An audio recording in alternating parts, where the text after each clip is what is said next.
বন্ধুরা, আপনি কি কল্পনা করতে পারেন যে কাউকে এমন শাস্তি দেওয়া হয়েছে যেটি শুনলেই আপনার মাথা খারাপ হয়ে যাবে?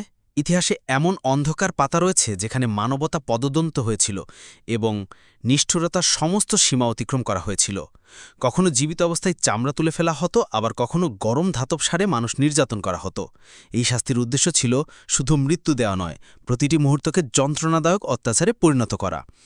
আজ আমরা আপনাকে ইতিহাসের সেই ৫টি ভয়ঙ্কর শাস্তির কথা বলবো, যা জানলে আপনার আত্মা কেঁপে উঠবে। তাই প্রস্তুত হন, কারণ এই যাত্রা হবে খুবই ভীতিকর, বেদনাদায়ক এবং মর্মান্তিক। ১ নম্বর, উড়ন্ত মা নাও। ইতিহাসে এমন অনেক ঘটনা লিপিবদ্ধ আছে যেগুলো নিষ্ঠুরতা এবং বেদনার কাহিনী বর্ণনা করা হয়েছে, কিন্তু সেসবের কিছু শাস্তি এতটাই ভয়াবহ ছিল যে আজও সেগুলো শুনলেই মন খারাপ হয়ে যায়। এমনই এক শাস্তি উঠছিল। এই শাস্তিতে জীবিত অবস্থায় একজনের চামড়া তুলে ফেলা হয়। তো চলুন এই ভয়ঙ্কর শাস্তির পুরো ঘটনাটি জেনে নেওয়া যাক এবং এর ইতিহাস জানার চেষ্টা করি। উড্ডয়ন ছিল এমন একটি শাস্তি যাতে শিকারের শরীরের চামড়া জীবিত থাকা অবস্থায় অপসারণ করা হয়। প্রথমে অপরাধীকে বেঁধে রাখা হয়েছিল যাতে সে নড়াচড়া করতে না পারে। এরপর একটি ধারালো ছুরি দিয়ে তার শরীর থেকে চামড়া আলাদা করা হয় এবং এই পুরো প্রক্রিয়াটি খুবই ধীরগতির এবং নির্যাতনের ফলে তাকে অসহ্য যন্ত্রণা সহ্য করতে হয়। চামড়া সরানোর জন্য একটি ধারালো ছুরি ব্যবহার করা হয়েছিল।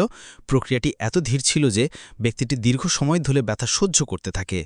অনেক সময় চামড়া এমনভাবে অপসারণ করা হয় যে ব্যক্তি কিছু সময়ের জন্য বেঁচে থাকে, যাতে তার ভয়ের প্রভাব বেড়ে যায়। এই প্রক্রিয়াটি চলতে থাকে যতক্ষণ না ভিকটিম ব্যথা, রক্তক্ষরণ বা সংক্রমণে মারা যায়। এই শাস্তির মূল উদ্দেশ্য ছিল শুধু মৃত্যু নয়, শিকারকে অসহ্য যন্ত্রণা দেওয়া। প্রাচীন সভ্যতায় উড্ডয়ন শুরু হয়েছিল। এটি প্রথম অ্যাসিরিয়ান সাম্রাজ্যে ব্যবহৃত হয়েছিল। এই শাস্তি বিশেষ করে বিশ্বাসঘাতকদের এবং যারা চার্চের বিরুদ্ধে কথা বলে তাদের দেওয়া হয়েছিল। কিন্তু আজ এ ধরনের শাস্তি সম্পূর্ণ অমানবিক ও বেআইনি ঘোষণা করা হয়েছে। বেত্রাঘাতের মতো শাস্তি ইতিহাসে মানুষের নিষ্ঠুরতার উচ্চতা দেখায়, তবে এটি আমাদের মনে করিয়ে দেয় যে ন্যায়বিচার এবং মানবতাকে সর্বদা সম্মান করতে হবে। ২ নম্বর, র্যাক। মধ্যযুগীয় যুগে মানুষকে শাস্তি দেওয়ার জন্য এমন ডিভাইস তৈরি করা হয়েছিল যা কেবল শারীরিক ব্যথাই নয়, মানসিক যন্ত্রণাও দেয়। এর মধ্যে সবচেয়ে বিপজ্জনক অস্ত্র ছিল র্যাক। র্যাকটি কী ছিল এবং এটি কিভাবে কাজ করেছিল এবং এর ইতিহাস কী? চলুন বন্ধুরা জানি। র্যাক একটি বেদনাদায়ক ছিল। এটি একটি বড় কাঠের ফ্রেমের তৈরি একটি যন্ত্র ছিল। এর উভয় প্রান্তের রোলার ছিল। এই শাস্তিতে ভুক্তভোগীর হাত পা দড়ির সাহায্যে এসব রোলারের সঙ্গে বেঁধে দেওয়া হতো। যখন এই রোলারগুলি ঘোরানো হতো, দড়িগুলি শক্ত হয়ে যেত এবং শিকারের শরীরের হাড়গুলি আলাদা হতে শুরু করত। কখনো কখনো পেশি ছিঁড়ে যেত এবং শরীরের অভ্যন্তরীণ অঙ্গগুলিও আক্রান্ত হতো। সামগ্রিকভাবে বন্ধুরা, শিকারের শরীর অসহ্যভাবে প্রসারিত হতে শুরু করবে। শরীরের জয়েন্টগুলো আলাদা না হওয়া পর্যন্ত এই প্রক্রিয়া চলতেই থাকত। এই শাস্তি প্রধানত মধ্যযুগে ইউরোপে ব্যবহৃত হতো। এই ডিভাইসটি ইংল্যান্ডে বিশেষভাবে কুখ্যাত ছিল, যেখানে এটি রাজনৈতিক বন্দী, বিশ্বাসঘাতক এবং বিরোধীদের কাছ থেকে স্বীকারোক্তি আদায় করতে ব্যবহৃত হতো। এটা বিশ্বাস করা হয় যে যারা শাসকদের ধর্মীয় বা রাজনৈতিকভাবে বিরোধিতা করেছিল তাদের র্যাকে বেদনাদায়ক শাস্তি দেওয়া হয়েছিল।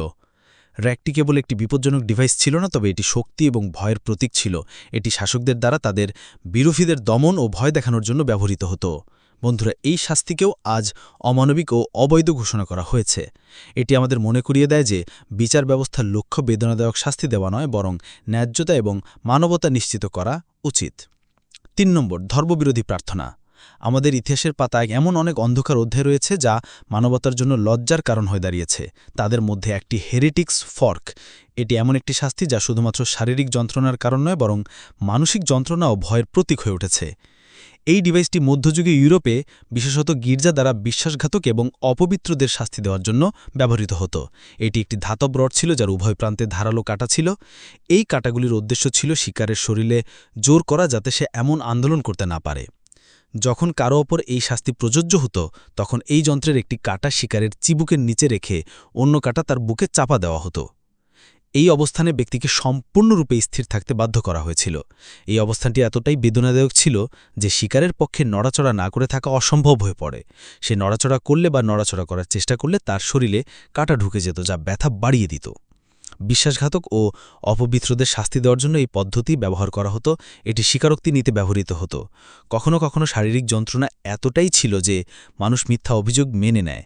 এই যন্ত্রণা থেকে বাঁচতে হেরেটিক্স ফর্কের ভয় এতটা ছড়িয়ে পড়েছিল যে এর নাম শুনলেই মানুষ ভয় পেয়ে যেত। তবে এই নিষ্ঠুর যন্ত্রটি আজ ইতিহাসের পাতায় রয়ে গেছে। ৪ নম্বর, ব্রোজেন বুল। ইতিহাসে এমন অনেক যন্ত্রণাদায়ক শাস্তি দেওয়া হয়েছে যা আজও শুনলে শির দ্বারা কেঁপে ওঠে। তাদের মধ্যে একটি ছিল ব্রোজেন বুল। এটি এমন একটি যন্ত্র যা শাস্তি দেওয়া নিষ্ঠুর এবং ভয়ঙ্কর উপায়ের জন্য পরিচিত ছিল। ব্রোজেন বুল ছিল একটি বিপজ্জনক যন্ত্র যা একটি বড় ধাতব ষাঁড়ের আকারে তৈরি করা হয়েছিল। এটি ধাতু দিয়ে তৈরি ছিল, এটি শক্ত পিতল বা ব্রোঞ্জের তৈরি ছিল।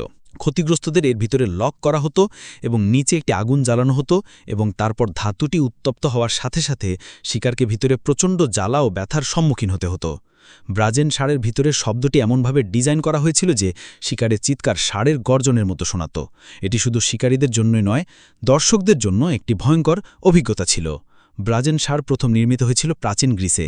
এটি সিসিলির রাজা ফালারিসের নির্দেশে গ্রিক উদ্ভাবক পেরিল অ্যাস দ্বারা ডিজাইন করা হয়েছিল এবং রাজা তার প্রতিপক্ষ এবং শত্রুদের ক্রুর স্বস্তি দেওয়ার জন্য এই যন্ত্র ব্যবহার করতেন। বলা হয় যে যখন পেরিলাস এই যন্ত্র বানিয়েছিল এবং রাজাকে এটি ব্যবহারের উপায় এক্সপ্লেইন করেছিল, তখন রাজা প্রথমে এই যন্ত্রে পেরিলাসকে লক করেছিল এবং নিচে আগুন জ্বালিয়েছিল।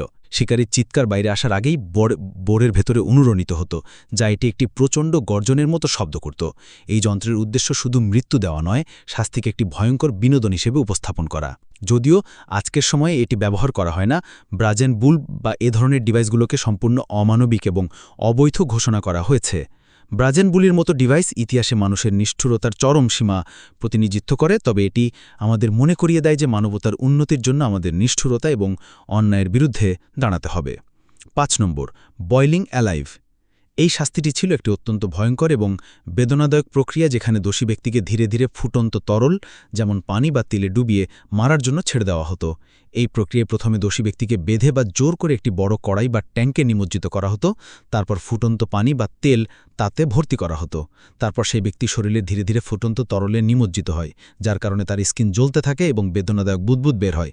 যদি সে বেঁচে থাকে তাহলে দেহটি ভিতর থেকে পুরোপুরি ধ্বংস হয়ে যায়। এই শাস্তি শুধু শারীরিক যন্ত্রণাই দিত না, মানসিকভাবেও ভেঙে দিত ব্যক্তিকে। ফুটন্ত তরলের তাপমাত্রা এত বেশি ছিল যে এটি শিকারের পক্ষে সম্পূর্ণরূপে স্থির থাকা সম্ভব ছিল। প্রত্যেকটি নড়াচড়া তার ব্যথা বাড়িয়ে দিত।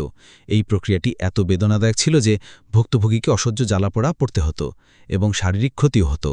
এই শাস্তি মধ্যযুগীয় ইউরোপে ধর্মত্যাগী, জাদুকর এবং অন্যান্য গুরুতর অপরাধীদের দেওয়া হতো, বিশেষ করে ইনকুইজিশন এবং ধর্মীয় নিপীড়নের সময়। সে সময় এই শাস্তিকে উদাহরণ হিসেবে ব্যবহার করা হতো যাতে সমাজে ভীতি এবং আতঙ্ক ছড়িয়ে পড়ে। এই শাস্তি শুধু ইউরোপেই সীমাবদ্ধ ছিল না, এশিয়ার কয়েকটি দেশেও একই ধরনের ক্রূর শাস্তি দেওয়া হতো।